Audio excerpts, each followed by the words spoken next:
Welcome to the Embracing Singleness podcast with your host, my sister, Elder Prophetess Shimika Bowers. The purpose of this podcast is to change the perception of being saved and single from being an obstacle to being a blessing, while embracing our singleness to help build functional relationships as Christ so desires. So again, let's welcome our host, Prophetess Shimika Bowers. Hello, welcome back to Embracing Singleness podcast. I hope you enjoyed our last series. We are now starting another series, and this series is going to be titled "5 Signs That You're with the Wrong Person." So I am so excited to get started on this series. I actually have a couple series planned ahead.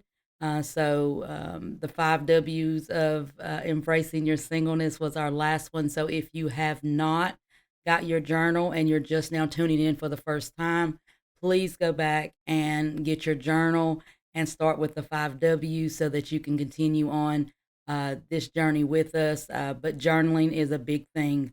I'm big on journaling in this ministry just so that because God teaches us to write the vision, make it plain.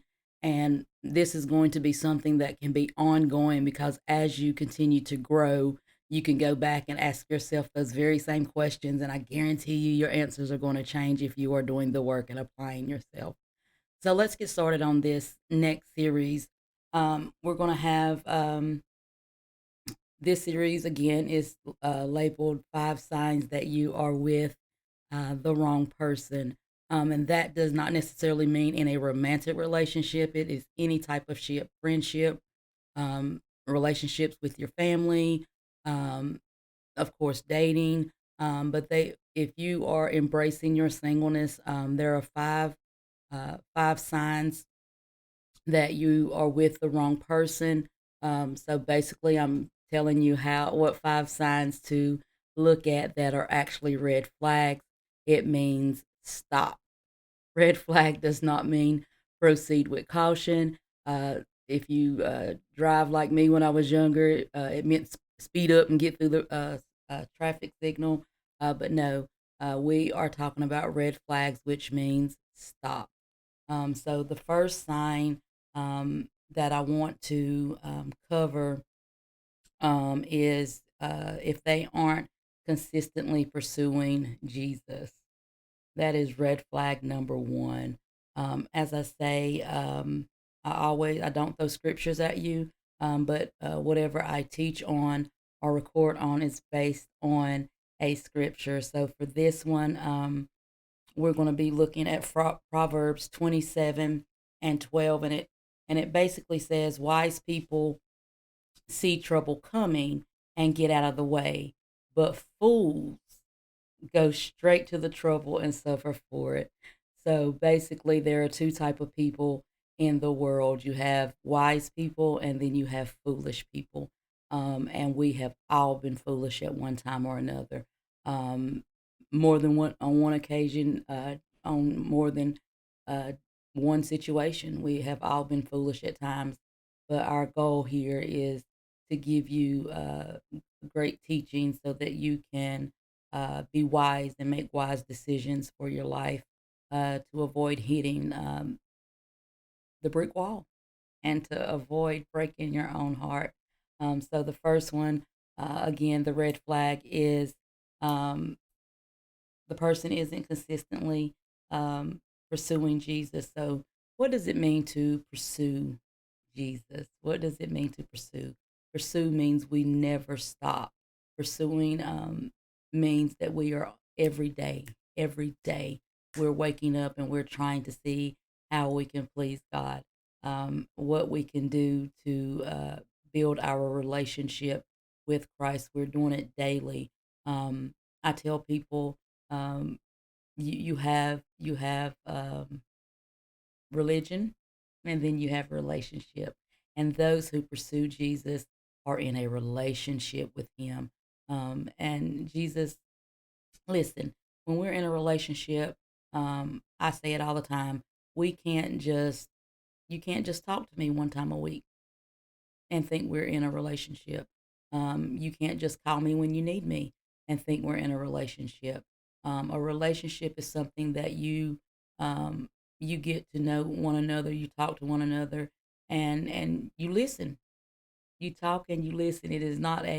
Um, it is not a wish list. You don't when you're with someone, you don't come with this big long um, paper of wish list of things that you want, and then think that you're in a relationship. However, if you are doing that, that's probably why you're single. So we're going to get you out of that habit of just wanting to talk to someone one time a day or 2 minutes out of a 24-hour day. Persistently pursuing Jesus is you are doing that. Are you in worship? For me, I am one that likes to play my worship music. I wake up early every day, 7 days a week, every day, so that I can give Him undivided attention when I first wake up. And then there's a moment of silence so that I can hear and give him time to respond to me. Um, so let me knock this myth out. Um, People say, "Well, I believe in God." Yeah, I believe in a lot of things too. It doesn't mean I pursue that every single day, but that is a state of mind. Um, So also, when you are pursuing Jesus, in Second Corinthians um, 6, sorry, 2 Corinthians 6 chapter verses 14 to 15, it says, "Do not be yoked together with unbelievers, for what do righteous and wickedness have in common?" So basically, it's saying you cannot be unequally yoked. What does that mean when it comes to pursuing a relationship with Christ? I've said before that a lot of people think unequally yoked has to be this big grand difference. Um, I'm saved. I'm an atheist. Um, that's a big difference. That's going from point A to Z. Like there, you're nowhere. You're not on the same chapter. You're not on the same page. You're not even in the same book. So people think that's basically co- that's what that means, and that is absolutely, yeah. That is part of it. But there are also signs that you're unequally yoked. You can have two saved people. It doesn't take much to be saved. To be saved, it just says that you believe that Jesus was born for our sins. He came, he died, and then he was buried, and then he resurrected. So that's all it takes to be saved. So then so unequally yoked, you can meet someone in church and think, "Oh, we're the same." That is not actually true, because unequally yoked could be, I'm a believer, that once saved, always saved. I can live my life however I want to, as long as I go to church on Sunday. It doesn't matter what sin I do Monday through Saturday, as long as I'm in church on Sunday and I show up for what are our holidays that we show up for? We show up for Easter and we show up for Christmas, and we have it all wrong. We get dressed all pretty in our pastel colors and pinks and blues and purples, and we make Easter about colors and dyeing Easter eggs, and that is nothing what Easter stands for. And then, of course, when it comes to Christmas, it's, oh, we have to go to church on Christmas because we have to celebrate Christ's birth. Um, so that you have that type of I'm saved, and then you have I go to church every time that I'm committed to be there. I serve. I have a commitment. If there's a leadership call, I'm on the leadership call. Doing that is you are getting as much knowledge as you can so that you know what the promises of God is. And also, there is a standard. You live by a standard, 7 days a week, 365 days a year, 24 hours a day. Um, so, to be in a relationship with Him says that I wake up every day and I sacrifice my flesh, I sacrifice my wants, um, if it is out of the will of God, because we are pursuing Him. So when we are pursuing Him and we're in a relationship, we don't have we will not we will not create have Jesus as our one night stand. We're just not going to do it. So if we know it goes against his will and his word, when you are in a relationship, you think about the things that you do, and there comes conviction. When you're in a relationship, there comes a conviction. So if you can openly sin and your sin doesn't have an expiration date, then you have religion. A relationship will not allow you to stay in a sunken place every day and be okay with it. Unequally yoked, um, we're okay. Like, we believe in God, but we commit the same sin.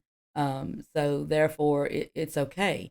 No, if God says it's wrong, it's wrong. Um, I've said before, people tend to say, well, living together doesn't, uh, God doesn't say anything about that in the Bible, and that is the trick of the enemy that he uses to trick us into thinking that we're okay, and then we end up. My bishop says we end up sliding into commitment. So let's kill that myth that just because you live together and pay bills together and share a bank account and share bills, that does not mean that person is committed to you. It means they are committed to things. Y'all are committed to bills. You're committed to paying rent. You're committed to paying a car note. Does not mean you're committed to one another. A commitment says, a man says, I have found a good thing in favor with God, so I'm going to commit to you and give you my last name. Women, listen, you're single until he changes your name. I don't care how many babies you push out. I don't care how long y'all been together. I don't listen. Doesn't matter. Doesn't matter. God created you for better than that. And if they're not committed to marry you, you don't need to be. Stop giving wife duties, wife benefits on a singles package. No. So he needs to marry you for what? For what? You're cooking, you're cleaning, you're paying bills, you're producing children, giving the children his last name. So what does he really um, need to commit to you for? So let's look at that when it comes to being unequally yoked. Also, when we are looking at um, pursuing Jesus on a daily basis, constantly, it says constantly. Amos 3:3 says, "Do two walk together unless they have agreed to do so?" So that goes back to being unequally yoked. You can't continue to walk hand in hand with someone and you're going in two different directions. One wants to dabble in sin, and you're trying. If you're on this call in this ministry, I'm going to take it that you meant everything you said when you signed up for it. Is that you are diligently seeking Christ and you're embracing your singleness and taking this time to build your relationship with Christ and your commitment with Christ, and setting goals and growing and elevating. So, with that, you cannot connect or stay connected to people who are okay living in their contentment. They don't want to do any better. They don't want to grow.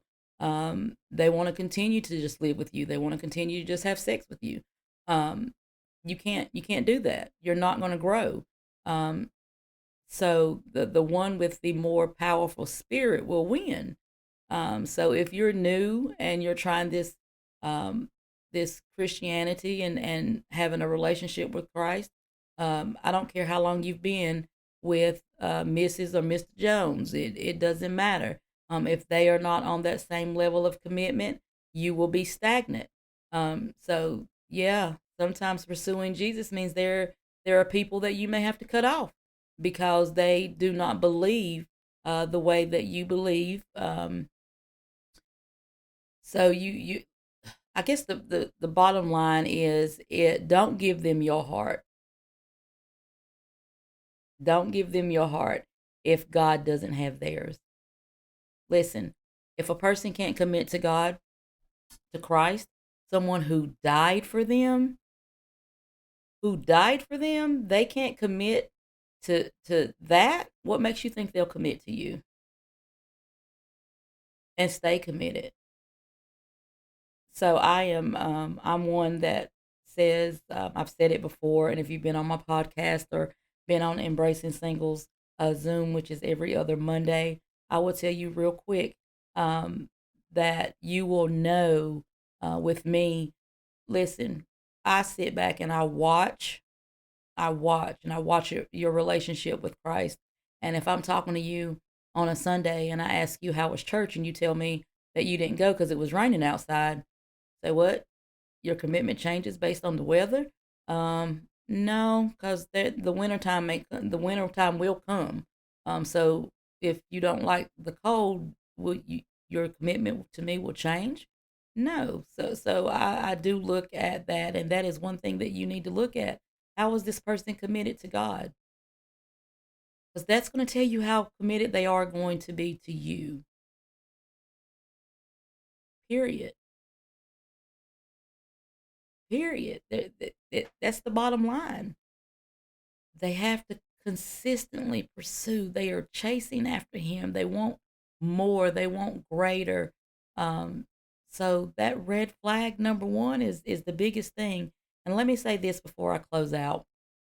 Listen, when you meet someone, within the first 15, 20 minutes, they are going to tell you where their priorities are. They're going to tell you what means the most to them. Most people talk about their jobs. They talk about um, their children. They talk about what's important to them. So if by date number one, they've not brought up Christ, they've not brought up their love for God or anything like that, then God's not a priority for them.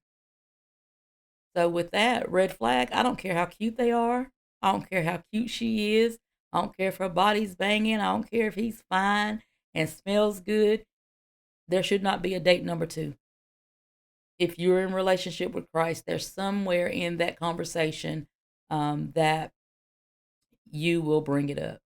You will bring it up. Whether it's I'm a minister at Exalted Word Ministries or whatever your title is, you will bring that up. You will, when you sit down to eat the dinner, you will bow your head and say your grace, and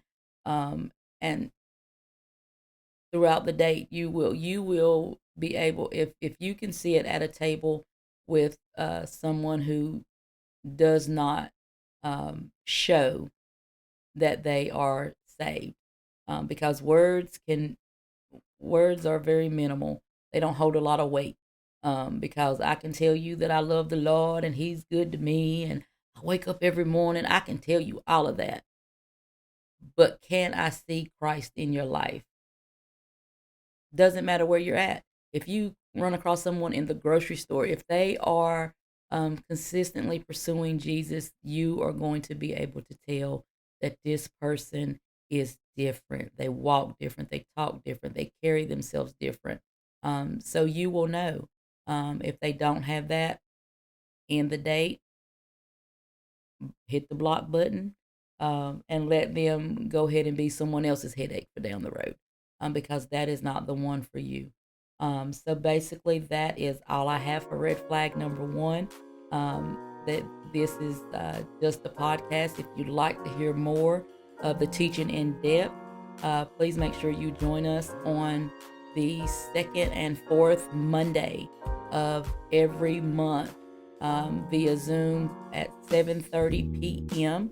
I do teach, and then we break off into discussion so that your support system, because we're in this thing together, we can discuss it, and then overall as a group discuss it so that we can learn these techniques, learn these red flags, so that we don't end up settling and ignoring the red flags and linking up with someone with potential, and then you're stuck with their reality. We need to remove the mask. So please join us every other Monday, second and fourth Monday of each month, 7:30 via Zoom. We are on Facebook, Embracing Singleness CLT. Please look us up. The group is not just for you to join the group and go no further.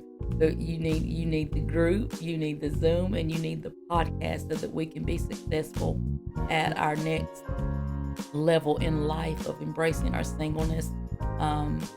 So again, please grab your journals, start journaling, write down your questions, let us know.